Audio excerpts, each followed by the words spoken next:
Spring is just around the corner and changes in bird behaviour is making identification even more difficult. Come and join me as I visit my local park and try out some of the most recent birding apps.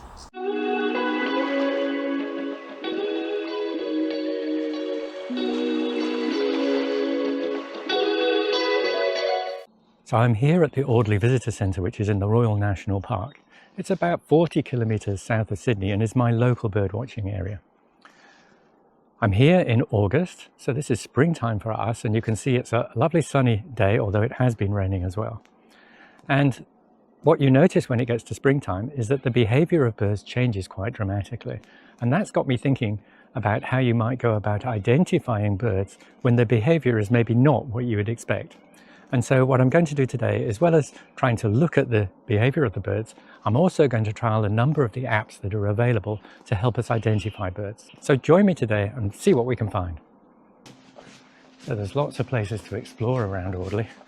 I'm just crossing this wooden bridge and going over to the wooded area over here. And I can hear lots of noise going on in the tops of the trees, and I'm going to go over and have a look and see what it is. Well, I'm over in the wooded area on the other side of the riverbank, and as well as the cockatoos in the trees, you can also hear another noise. The quack, quack, quack, quack, quack, quack, quack. Hopefully you can pick it up on the microphone. So they are the Maine ducks. And what happens in the springtime is that the Maine ducks, which are normally found in ponds and really on the edge of the ponds where you commonly see them grazing, actually go high up into the trees. And what they're doing is that they're looking for nesting holes. So I can see quite a few of the ducks around me, pretty high up, I mean maybe 20-30 meters high. And let me just see if I can get a couple of pictures for you. So this one over here, so I've got him here, is a male. And right next to him, if I just move across, is a female there. So wood or Maine ducks, very interesting kind of characteristics. The birds apparently pair up over the entirety of the year. So they're together even before they're breeding. And what you can see here is that the pairs of ducks are actually quacking to each other. And there are big territorial disputes going on. And what I was really surprised to see is that it's not just the males involved in the disputes, but also the females. So if you look at this pair here, it's a female that comes in. She's looking quite threatening, and she moves over, stares off that female, and then she works on the male.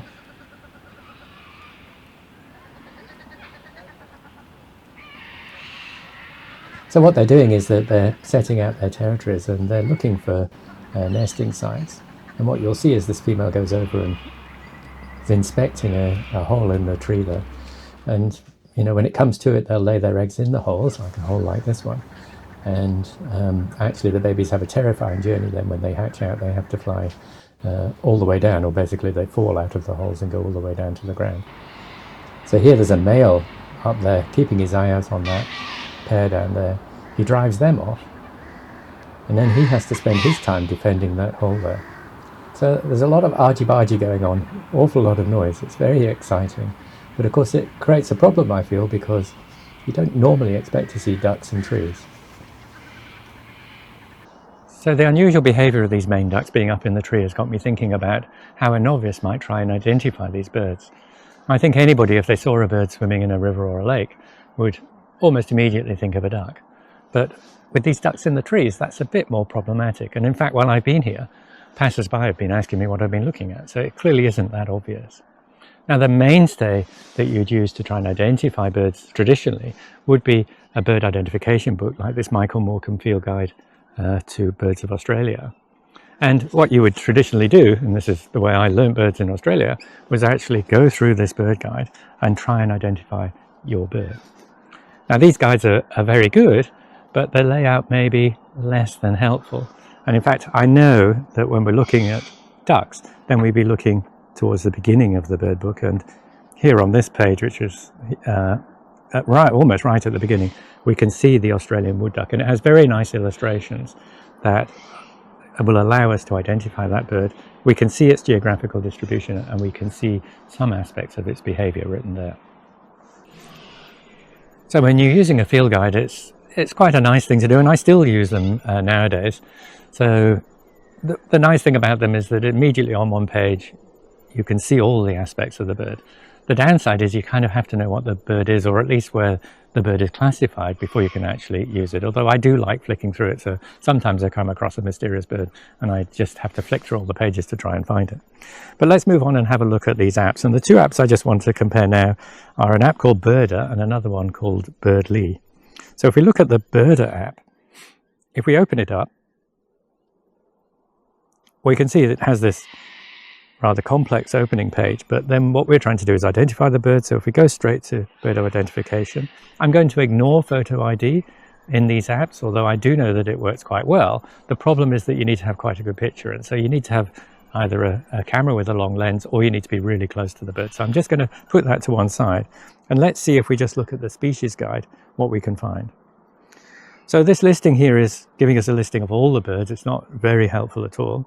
If we go to describing the bird, so if we describe these main ducks, then mainly they are brown, so that would be my key descriptor. And what I find when I do that is that it's really just looking for the bird names. So all the birds you've got here have got brown in their names, so that's not very useful. What I found is that to get this to home in on the birds that you want to look at, then really you kind of have to have a clue about what you're looking at in the first place. And so if you put in the word here duck, then you will get all the ducks. And what you can see here is second on the list is the Australian wood duck, and that little picture there looks quite like the duck that we're looking at.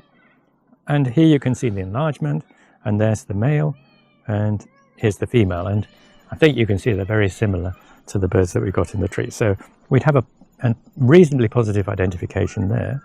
What's nice about this app though is that it also has calls here, and increasingly when I'm using these apps, then I am using the calls as a way of identifying the birds. So if I play this back, you can hear that call, I mean there's loads of frogs in the background, but you can hear that call is very similar to the calls of the birds in the trees. So that would give us a positive identification that we've got both the visual and the song recordings.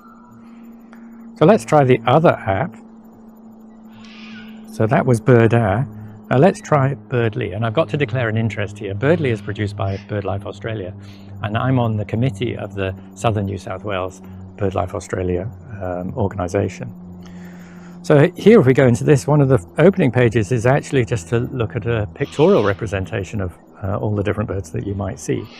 And so you can see just by the outlines that there are some birds that it's definitely not. So it's definitely not, for example, a frigate bird. But once again, you kind of have to know what bird it is, and so you can see that the outline here and the naming of a duck is, we already need to know that so that we can actually home in on what it is. And if you look here, it gives you all the different kinds of ducks. Now the nice thing about this app then is it's not using duck as a keyword, it's just using duck as an entity.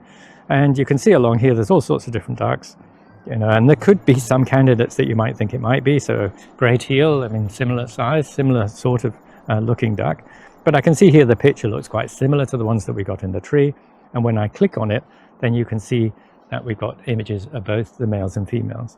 What I can't find here is any way of playing back their song. And maybe that's in the paid version of the app. But I think that's a quicker way of getting to an unknown bird. So there's a comparison of those two apps. So I've come down by the water's edge here. This is the Hacking River, and they've actually dammed it down at the bottom there, so it's creating a small kind of lake area, and it's really popular with the local water birds. And what I can see over here is a couple of Australasian Grebes. They're really lovely little birds, just going round. And while I've been watching them, I noticed something that I've never noticed before, and this is one of the really nice things about bird watching. Every time you come out, you see something different. What I've never noticed before is just before these grebes dive, they tuck their feathers in close to their bodies and really squeeze themselves down. And presumably that is so that they're not so buoyant and they can stay underwater more easily. It's a really fun thing to watch them. So seeing these grebes here has got me thinking about identification again. And I think for all the world, the grebes look like ducks. So if you're using one of these apps and you go through to the duck pages, you're not going to be able to identify it. So let's try a different app. And this is the one that I actually routinely use. And that is the Merlin app. So let me just call it up. Here it is here. And once again, I'm going to ignore the photo ID and just go straight to a step-by-step ID. You can see it over here. So first of all, it asks, where did I see the bird? And this is Audley, so I am in Audley, so I can click on that. When did I see it? Well, today, August the 12th. Ask me what size of bird it is. And if I go for a medium size, so crow-sized bird, they're actually a bit smaller than that, but let's just try that for now. And mainly they're brown, so let's go to that.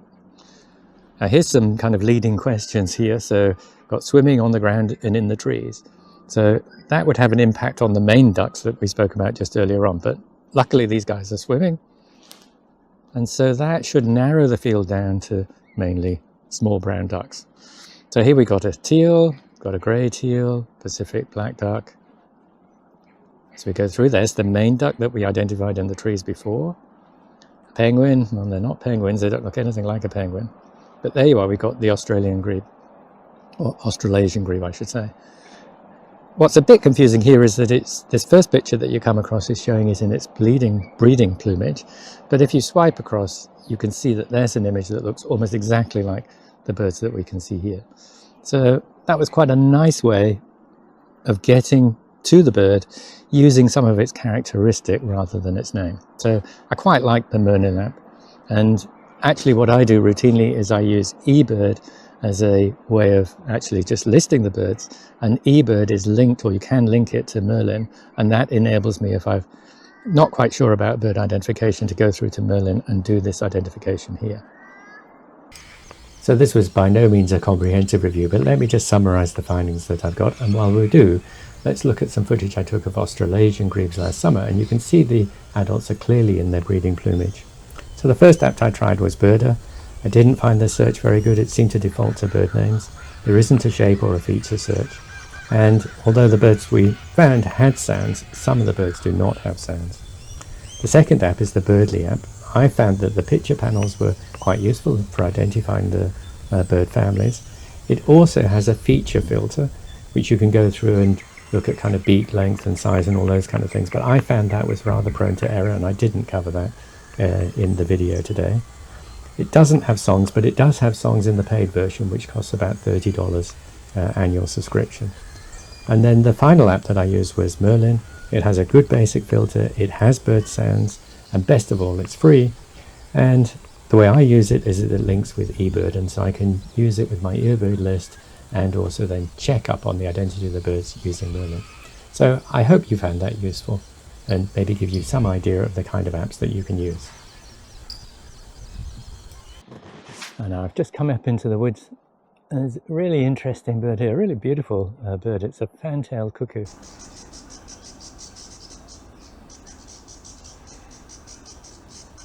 It's got a caterpillar in its mouth. It's thrashing it to death. How interesting.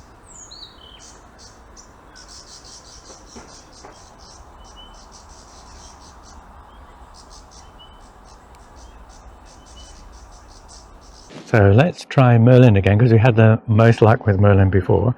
So let's go into Merlin. And we're going to do that step by step again. So where did we see it? Well, we saw it in Audley. Where did we see it? We saw it today. I'm going to say that it's bigger than a blackbird. It's kind of in between a blackbird and the other one, which is a blackbird and a crow. So let's go with that. And it's difficult to say because I kind of say it was bluey grey, but let me just put grey in there and see what we get. And then, you know, it's giving me an idea about habitat, so we can see it in the trees. It's flown off now. So let's just run through these. Now, these are all reasonable, maybe not the gala. I was going to say that they're reasonable candidates, but not the gala. Pigeon, it's too big. Collared sparrowhawk, it does look a bit hawk-like. But there it is there, look, the Fantail Cuckoo. And you can see that the picture looks very, very similar to the bird there. Now if we click on it, one of the nice things about Merlin is that it also has the sound recordings, and so let's just play this back. And that's the sound that you hear in the summer.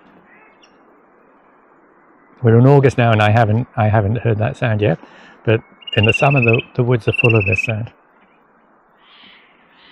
So that was pretty good. We pretty quickly got to that bird just using those kind of key characteristics. So we didn't have to know anything about the bird, but the size, the location and the colour, and we got to a listing of birds that included the Fantail Cuckoo. So that's pretty good on Merlin's part.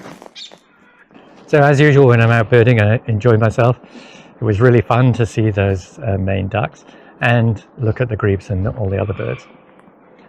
I think the outcome of this is that the app that I really liked using was the Merlin app. I'm slightly concerned because that is the app that I'm most familiar with, and the other apps no doubt are helpful, but particularly with the Merlin app, where it's looking at the characteristics and the geography of the birds, it seemed to home in on the birds fairly quickly. So I hope you enjoyed this video. If you did, then please like it. Feel free to comment below, and also think about subscribing, and join me again next time.